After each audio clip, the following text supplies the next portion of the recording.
Hello beautiful soul! Welcome back to my channel. This is my channel. I'm from Japan, kabayan Scorpio. Ay. This reading is for you. Tingnan natin iyong May 11 to 17. Maraming salamat muna sa aking mga subscriber nyo, subscriber, cross-watcher, at sa mga bagong pasok dyan. Welcome na welcome kayo sa bahay ni Ate Aimee. Salamat din sa nakataba ng puso ninyong mga comments at sa mga nagpa-personal reading. Marami pong salamat. Kung gusto nyo na energy nyo lang talaga ang gusto nyo makuha natin, all the details para sa personal reading ay nasa ibaba ng video na ito. This is a general reading, hindi mo ito personal reading. Kunin mo lang ang sayo at itapon ang hindi sayo. Maaring vice versa. Energy mo, energy ng person mo, energy ng malapit sa puso mo. Nangyayari, or mangyayari pa lang. Use your own intuition, lawakan natin ang ating isipan. Marami kayong energy sa mundong ito. Gawin nyo litong guide kasi kayo pa rin ang makapagpapabago ng inyong buhay. Okay. Iba sa inyo, siguro handin yung there's a growth, no? When it comes to a family. Siguro rin, nahandin din yung sitwasyon na mas gusto mo na nasa bahay or your business is sa bahay. Ganyan. Or maaring pang bahay ka na lang. Ganyan. Baka nag-retire ka na. Diba? Sa iba sa inyo. Meron tayong Cancer, Leo, Gemini, Capricorn, and Scorpio. This is you. May mga sitwasyon ako na nakikita sa'yo na maaring pinag-aaralan mo. Maaring may mga inaaral ka o you're researching for something or may mga minamatyagan ka or someone is minamatyagan ka. Kasi nakikita ko iba sa inyo, parang you have a boundary, no, sa sitwasyon mo. Kumbaga, maaring inilalayo mo yung sarili mo sa ibang tao na alam mo na hindi nakakagood sa'yo. Kasi may mga tao ako na nakikita dito na hindi pwedeng pagkatiwalaan. May mga tao na ahas, may mga tao na nang liling lang o liling langin ka. May mga tao na dadayain ka, ganyan. Mga tao na kaya maaring ganun, no? Or you need, ano, kasi may mga tao na hindi sila dapat pagkatiwalaan kasi maaring sila is hindi sila makakatulong sa iyo actually. Maaring handun na yung paglayo mo sa kanila. Kasi you have a boundary. Kumbaga, handun din yung limitation mo or you need mag-put ka ng limitation sa sarili mo sa mga tao na pinagkakatiwalaan mo. Kasi hindi sila magiging totoo sa iyo. Bago ka mag-action o magsalita o magtiwala, you need to trust to your intuition. Kasi malakas kang makiramdam. Malakas ang instinct mo, malakas ang intuition mo. Doon ka mag-trust kasi isi-save ka niya. And then also is merong situation na maaring there's a part of the government or na aasikasuhin mo o kaya is official building. Mga ganyan, maaring about sa apartment, about sa bahay, o may mga asikasuhin ka na papers and documents, mga ganyan sa iba sa inyo. Iba dito, medyo mataas yung ego or someone. Okay lang yun. Okay lang na magtaas ng ego kasi yun na lang natitira sa'yo. Diyos ko po, is ibababa pa. Lalo na kung makakasalamuha mo, mga ahas naman, di ba? O, yun. Dapat talaga ganun. Mag-put boundaries ka. And may sitwasyon na maaaring iba sa inyo is i-structure mo or may mga sitwasyon na bubuin ka. Yun ang nakikita ko. Maaring negosyo, maaring bahay, maaring goal, maaring doing a passion, ganyan. Parang meron kang gawin. Meron kang gagawin na ganyan. Also, sa iba is may mga challenge ka this week and you commit, meron kang isang bagay o situation sa buhay mo na magkukumit ka dun sa bagay na yun. This week. Yun nakikita ko. May konting delay sa ibang aspeto ng buhay mo, Hindi lahat, pero konti lang naman. Konti lang naman sa nakikita ko dito. Hindi naman siguro ganun kalaki. Yun nakikita ko dito. May iba sa inyo, mahilig sa kape. No. Ano lang, konti-konti lang. Konti-konti lang, sabay ganun. Tingnan natin. Bakit nalulungkot ka? Ba't parang may lungkot ako nakikita sa'yo? O siguro, a reflection from the past o a reflection sa mga tao na niloko ka, nilinglang ka, hindi naging totoo sa'yo, nagsinungaling. There's a cheating situation din ako nakikita sa'yo. Kaya tandaan mo, mag-ingat ka. Huwag ka agad magtitiwala. Wala naman tayong dapat pagkatiwalaan kundi yung sarili natin. Maraming mapagpanggap. Energy mo.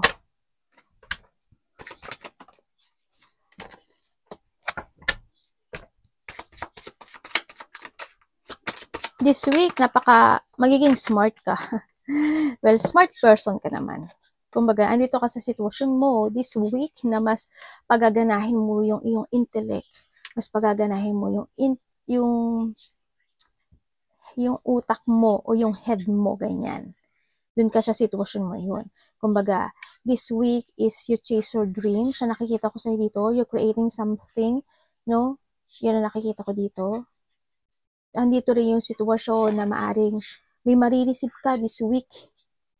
Maaring pera, maaring kabayaran sa utang, or maaring may tutulong sa'yo, or may tutulungan ka this week. Sa nakita ko to. May mga communication, no? There's a communication ako nakikita dito. Maaring communication na you're receiving something. Ganyan. Kasi may offering din ako nakikita sa'yo. Kaya ang nakikita ko sa'yo this week, medyo maganda yung takbo ng ano mo. Magiging maganda yung takbo ng iyong pera or mga gagawin mo na creation. Yan, nakikita ko dito. Tingnan natin ang parating sa'yo.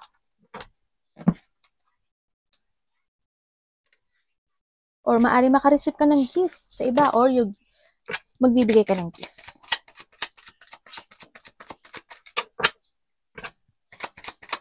Bakit ito po ang parating sa kanya? Ano po yun?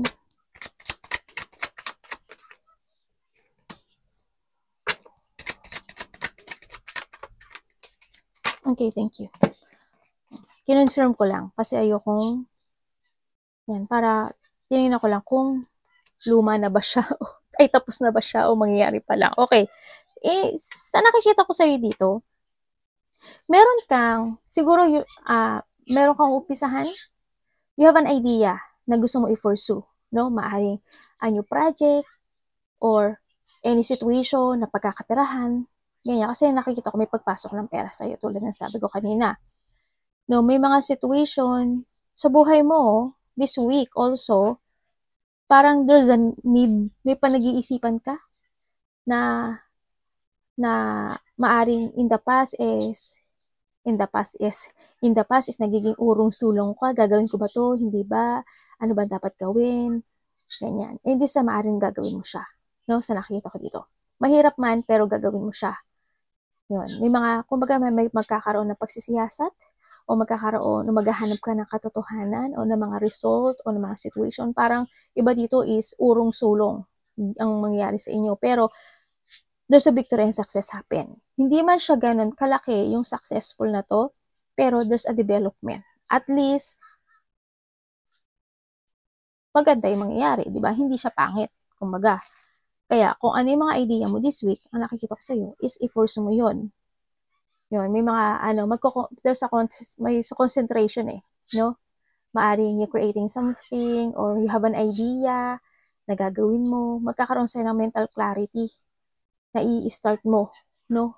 O umpisahan mo this week. Sa inyo is bagong job, work, ganyan. At magkakaroon doon ng development, or doon ka magpo-focus Parang iba dito is magiging dedicated ka doon sa goal na yun. Yun na kayo, i-commit mo, or may mga ipaprogress ka, or you giving a hard work and effort dun sa bagay na yun. Yun.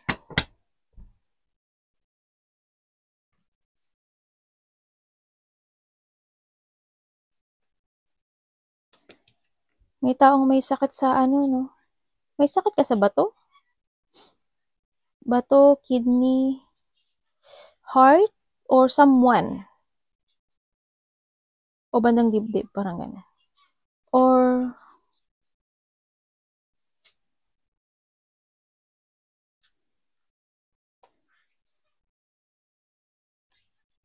okay. Tingnan natin, ha. Ano dapat iwasan ni Scorpio? Universe, ano pong dapat iwasan ni Scorpio?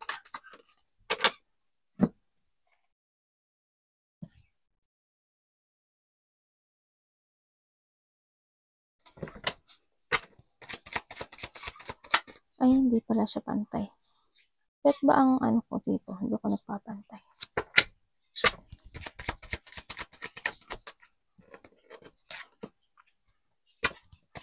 Okay, iwasan mo daw ang isang desisyon.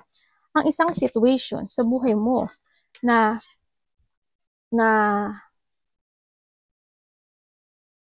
magkaroon ka ng self-doubt sa mga gusto mong gawin o gusto mong aksyonan, no?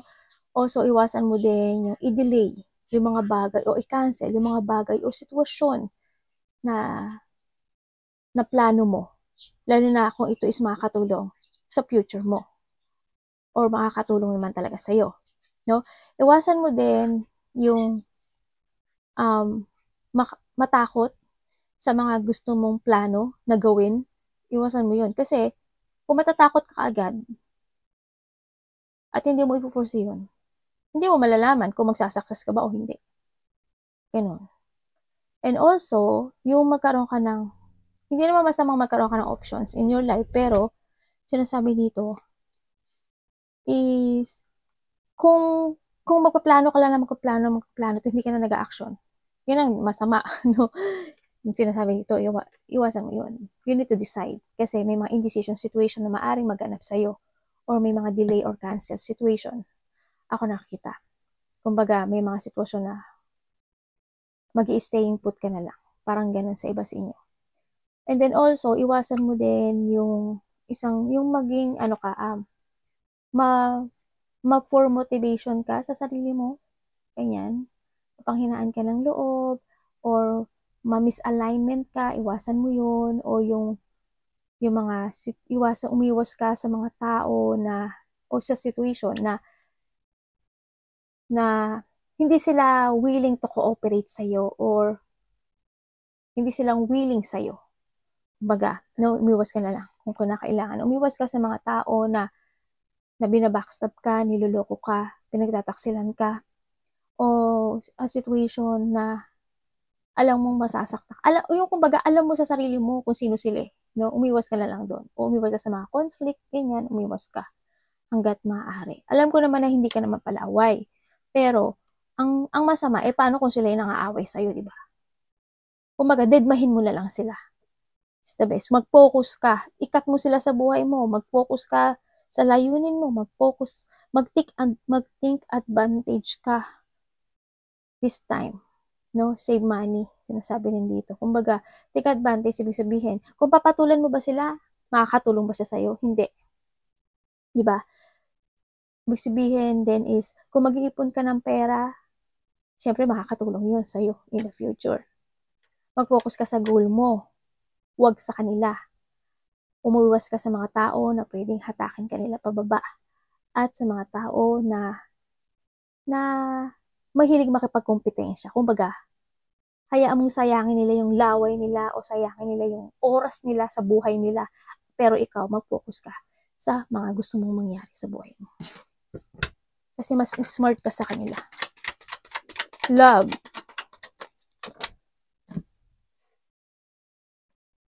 Love is sa lahat, Sarili, magulang, kapatid, karelasyon.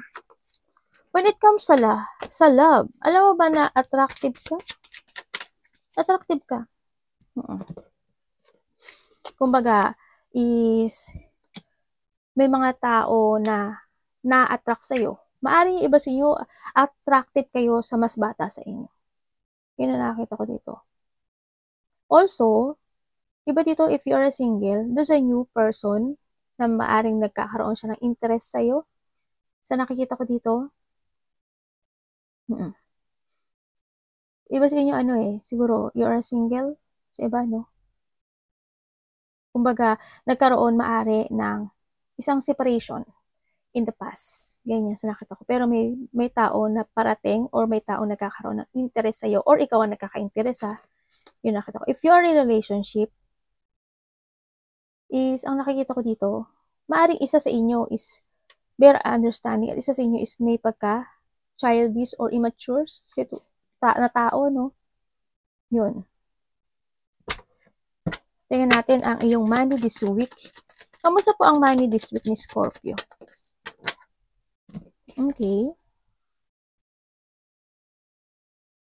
Tingnan natin. I-confirm natin to.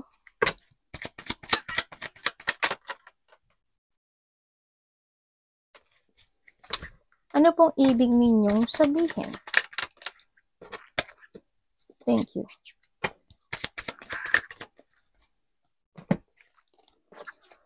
Okay, when it comes to your money, this week, ang nakikita ko, hindi ka naman ganun hindi ka ganun katalo, no? Hindi ka magiging talo this week. Kumbaga, kahit papaano is may papasok na pera sa'yo. Kahit papaano, hindi ka masizero this week. Kumbaga, you need to put some effort lang. You need to be patient lang. Kumbaga, maging patient ka lang sa mga ginagawa mo, binibigyan mo ng action, binibigyan mo ng effort, kasi magiging okay ang lahat, no? Kumbaga, hindi man siya ma-resolve, a big resolve, na mabayaran mo lahat ng halimbawa, may utang ka. Hindi mo man siya mabayaran, full paid yung utang mo. At least, mababawasan mo siya. Kasi makakabayad ka kahit konti. Yun ang the best. At least, nababawasan. Hindi na dadagdagan. Diba? Yung utang mo. Kaya, ibig sabihin, hindi ko masasabi sa'yo na mabibigo ka when it comes to your money this week. Kasi kahit papaano, may papasok na pera sa'yo. Basta, maging patient ka lang daw. And, patient ka naman eh. Kumbaga, andito ka sa sitwasyon mo na hindi ka naman din nagmamadali when it comes na magkaroon ka ng bonggenius na biglang success. Hindi ko naman nakikita sa iba sa inyo ha, hindi ganon. Pero, kahit pa paano, may magandang magiging result at the end. Kasi there's a good karma coming sa buhay mo. Tingnan natin, any opportunity.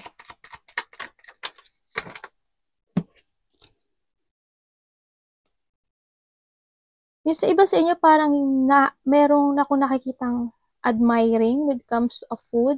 Parang there's something food ako nakikita. Hindi ko alam kung magbe-bake ka ba ng food, nagbebenta ka ba ng food. Also, iba dito siguro mahilig sa halaman, no?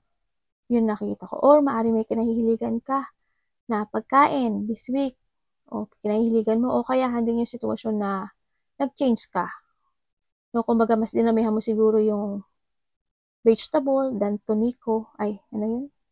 Than to meat, ganyan. Or you need.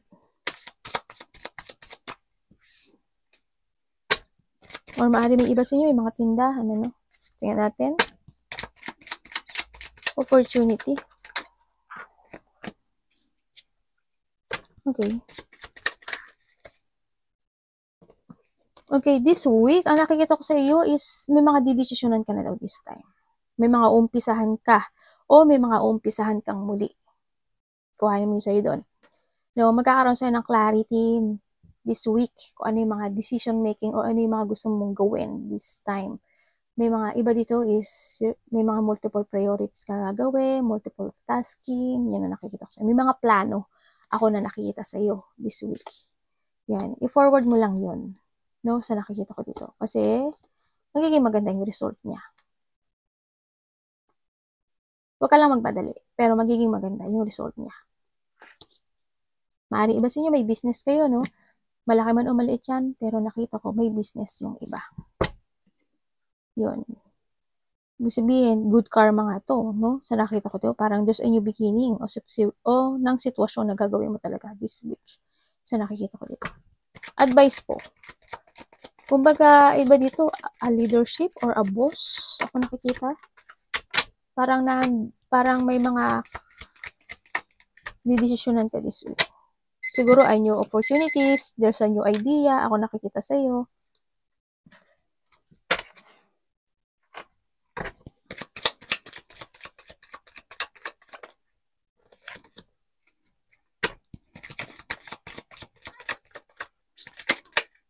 Makaka-receive ka daw ng text message, communication, ikaw or vice versa, sa isang tao na mahalaga sa'yo. Maaring kapatid mo, magulang mo, karelasyon mo, ganyan. Sa nakita ko dito.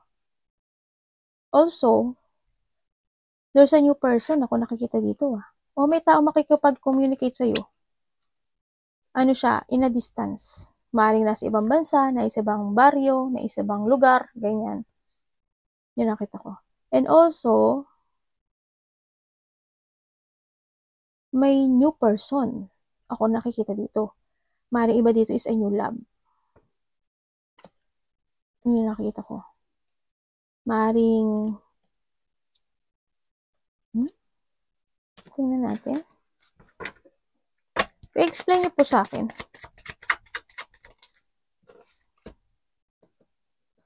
Iba sa inyo, long distance ba kayo? Kung may karelasyon ka, maaaring long distance kayo, no?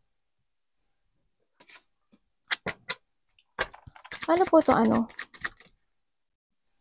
Iba sa inyo, there's a good news. Ako nakikita sa'yo. May good news or there's an achievement. Ako nakita sa'yo this week. Ibig sabihin, may magandang magaganap o mangyayari sa'yo. May mga sitwasyon. Pero this is good Good energy to Sa nakita ko dito Parang you're taken to the higher path. Kumbaga, sa nakita ko dito.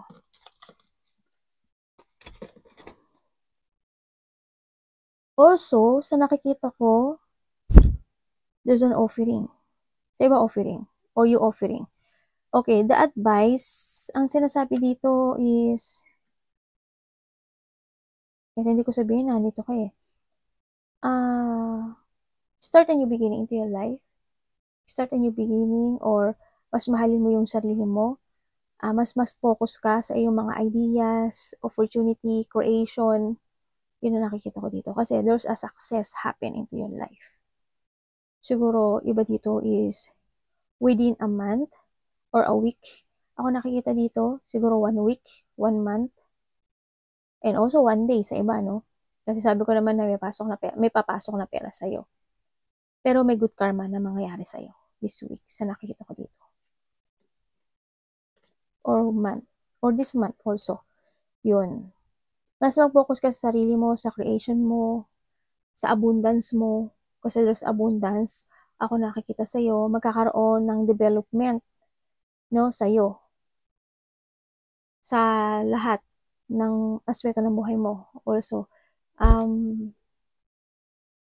there's a harmony, no? May mga pagkakaisa.